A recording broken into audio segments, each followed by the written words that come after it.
Le paysage de votre commune, on sort de l'école paysagiste, mais on devient apprenti dans le métier. Parce qu'on en apprend tellement qu'on est, je dirais, on est subjugué par... on ne sait plus vraiment si la vérité était l'école ou c'est la réalité sur le terrain, quoi.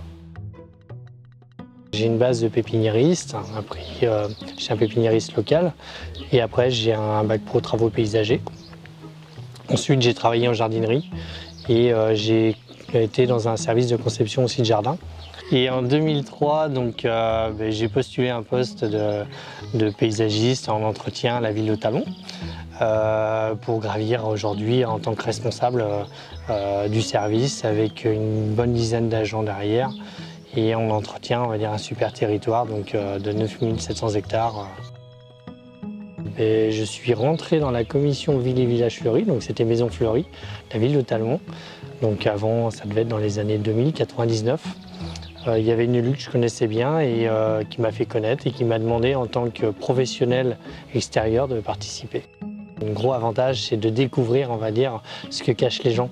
Donc leur petit chez-soi et tout ça, et ça c'est vraiment une découverte. J'ai adoré parce qu'on a vu des jardins magnifiques et présentés par des gens passionnés.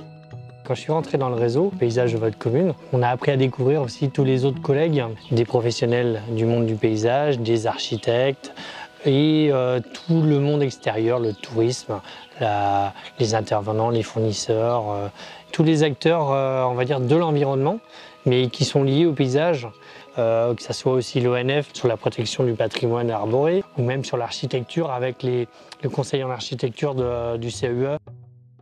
Depuis 2007-2008, on a travaillé pour obtenir la fleur à Talmont-Saint-Hilaire, la première fleur. Donc au fil des années, presque coup sur coup, on a acquis cette fleur jusque dernièrement la troisième, en partenariat avec des bons conseils du CEE.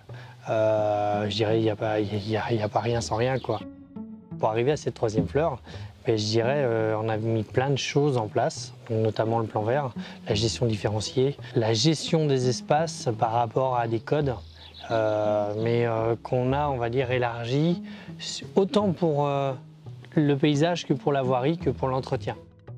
Dire demain avoir une quatrième fleur, ce serait très bien, mais il vaut mieux avoir, comme dirait monsieur le maire, il vaut mieux avoir 3 fleurs belles que 4 fleurs fanées. Demain, si toutes les communes pouvaient aller dans le même sens, on aurait un patrimoine, on pourrait préserver et améliorer notre quotidien, le bien-être.